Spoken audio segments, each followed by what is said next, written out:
Bonjour et bienvenue dans cette présentation. Nous allons commencer notre parcours par une question simple mais stratégique. Pourquoi l'IA devient-elle aujourd'hui incontournable pour la fonction finance?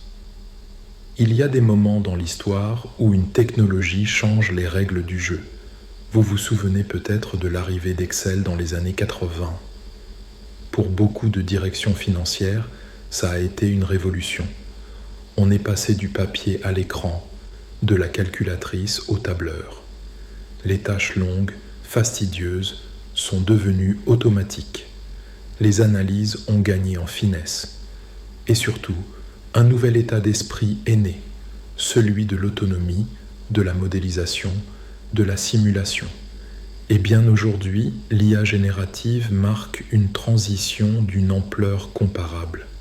Anne-Claire Chanvin, fondatrice de FineUp 360 et spécialiste de la transformation numérique, le résume parfaitement dans l'une de ses interventions. L'avènement de l'IA est aussi important que l'introduction d'Excel dans les années 80. Et ce n'est pas qu'un effet de mode, c'est une rupture profonde qui va durablement transformer nos outils, nos processus et même notre manière de travailler. Alors pourquoi est-ce que cette transformation arrive maintenant ? Eh bien, parce que la pression sur les fonctions finances n'a jamais été aussi forte. D'abord, il y a la surcharge opérationnelle. Les équipes croulent sous des tâches à faible valeur ajoutée. Saisie, contrôle, vérification, reporting manuel. Des tâches nécessaires, mais chronophages. Des études montrent que jusqu'à 30% du temps des équipes comptables est encore consacré à la recherche ou au nettoyage de données. Ensuite, il y a l'explosion des volumes de données. Avec la généralisation des ERP, CRM et outils de dématérialisation, les directions financières sont devenues le hub d'information de l'entreprise. À cela s'ajoutent de nouvelles exigences, reporting ESG, conformité aux normes internationales, suivi des facturations électroniques, multiplication des devises et plus récemment, les obligations liées à DORA ou CSRD.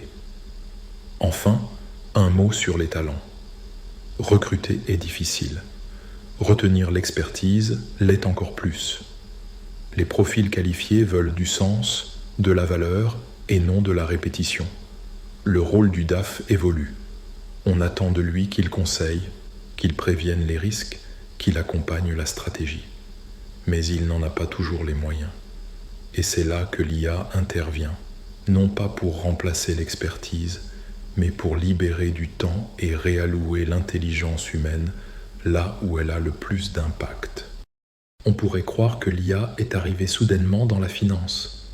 En réalité, c'est le fruit d'une convergence lente mais profonde. Regardons un instant l'histoire. Années 50-60. C'est la naissance de l'IA. Les premiers algorithmes voient le jour. Et comptabilité reste encore entièrement manuelle.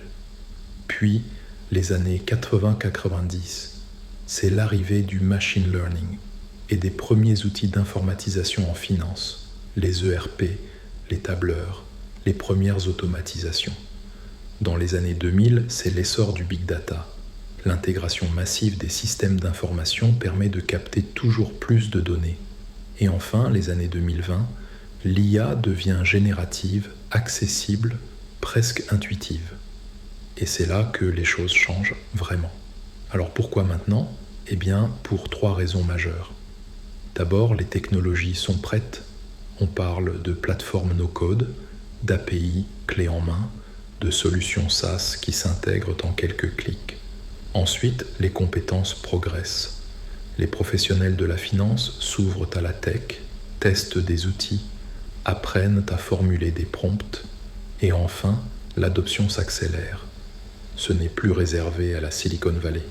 C'est devenu un sujet au COMEX, un levier dans les PME, un axe stratégique pour les DAF. Un chiffre pour illustrer cela. Selon l'étude 2024 de Payhawk, 87% des directeurs financiers européens font confiance à l'IA pour prendre en charge certaines tâches. Ce n'est plus une tendance, c'est une réalité. Attention, si le potentiel est là, l'adoption reste inégale. De nombreuses directions financières hésitent encore à se lancer, et leurs raisons sont légitimes. Le rapport CFO Connect 2025 identifie 3 freins majeurs. 36% des directeurs financiers estiment que le retour sur investissement des projets IA est encore trop flou. 32% évoquent un manque de compétences internes pour piloter ou tester ces outils. Et 70% expliquent manquer de temps pour lancer des projets structurants. Ces freins sont compréhensibles, mais ils ne doivent pas bloquer l'action. L'approche Test and Learn est clé. Commencez petit, sur un sujet précis, avec des cas simples, mesurez, ajustez, puis déployez. Et c'est exactement l'approche que je vous propose. Dans la suite, vous verrez ce que peut faire l'IA aujourd'hui, comment la mettre à profit dans votre quotidien et comment franchir ce premier pas en toute confiance. Malgré les freins que l'on vient d'évoquer, les cas d'usage de l'IA en finance sont aujourd'hui nombreux, simples et efficaces. On est sorti du domaine des promesses et on entre dans celui des résultats. Voici quelques exemples concrets. Tout d'abord, la génération de reporting automatique. Vous pouvez par exemple alimenter un modèle avec vos flux de données mensuels et obtenir une synthèse claire, lisible, commentée. Certains outils vont jusqu'à suggérer des éléments d'analyse ou de mise en forme. Deuxième exemple, l'extraction des points clés d'un contrat, d'un mémo ou d'un fichier Excel. Vous gagnez un temps considérable en prélecture ou en contrôle documentaire. Autre exemple, la prévision des flux de trésorerie à l'aide de modèles d'IA formés sur votre historique de données. Ces modèles apprennent de vos cycles pour anticiper les pics et les creux. Un dernier exemple, l'identification d'anomalies ou de doublons. L'IA permet de détecter des patterns inhabituels ou des écarts statistiques là où l'œil humain passerait à côté. Je mentionne également à titre d'illustration l'outil Glean AI. Il scanne des factures, identifie les anomalies, alerte en cas de dépassement budgétaire et propose automatiquement des optimisations. Imaginez le temps gagné sur l'analyse fournisseur, les arbitrages de fin d'année ou la renégociation des contrats. Et ce n'est qu'un exemple parmi d'autres. Ce que ces outils ont en commun, c'est leur capacité à traiter vite, à grande échelle, et à augmenter la pertinence des décisions. Passons à un exemple concret que vous pouvez tester dès aujourd'hui pour ceux d'entre vous qui ont quelques notions en Python. Imaginez, vous avez 4 fichiers CSV de 500 000 lignes chacun. Excel plante, vos macros explosent, vous ne savez plus comment faire. En formulant un simple prompt à GPT, vous pouvez générer un script Python qui va fusionner ces fichiers, trier les données, dédoublonner les lignes et sortir un rapport synthétique. Résultat, 80% de temps économisé. Et surtout, un processus que vous pouvez réutiliser, adapter, automatiser. Ce cas d'usage est reproduit dans le livrable associé à ce module. Vous y trouverez le prompt exact, le code généré et un jeu de données anonymisé pour vous entraîner. C'est l'occasion de faire un premier test et de découvrir à quel point l'IA peut vous faire gagner du temps. Mais attention, l'IA n'est pas magique. Elle ne comprend pas à votre place. Elle ne crée pas à partir de rien. Et surtout, elle ne remplace pas votre expertise métier. Quelques rappels essentiels. D'abord, le fameux garbage in, garbage out. Si vous entrez des données erronées, non structurées ou biaisées, vous obtiendrez des résultats douteux. L'IA ne prend pas la responsabilité d'une décision. Elle éclaire, mais elle ne décide pas. Elle n'a pas de contexte métier. Si vous ne lui expliquez pas votre cadre, vos règles, vos priorités, elle ne peut que deviner. Un bon exemple, si vous lui demandez de vous aider à produire une note d'analyse financière, elle fera du bon travail si et seulement si vous lui fournissez les bons chiffres, les bons enjeux et un objectif clair. Mais elle ne remplacera pas votre jugement sur les arbitrages budgétaires ou la pertinence d'un investissement. Alors concrètement, qu'est-ce que l'IA change pour les directions financières ? Eh bien d'abord, une réduction de 20 à 50% du temps consacrée aux tâches répétitives grâce à l'automatisation, à l'extraction intelligente d'informations, à la génération de documents. Ensuite, on passe du réactif au prédictif avec des modèles d'analyse qui permettent d'anticiper les dérives, de simuler des scénarios, de prioriser les actions. Enfin, on assiste à un renforcement du rôle stratégique.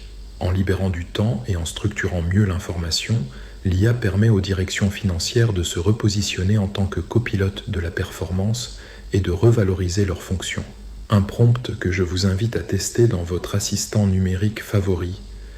Agis comme un directeur financier qui souhaite améliorer ses processus. Quelles tâches externaliserais-tu à une IA fiable ? Ce type d'exercice est très utile pour commencer à structurer une feuille de route IA sans se perdre dans les détails. Prenons un instant pour récapituler les messages clés de ce module. D'abord, les technologies sont disponibles. No-code, API, plateforme robuste.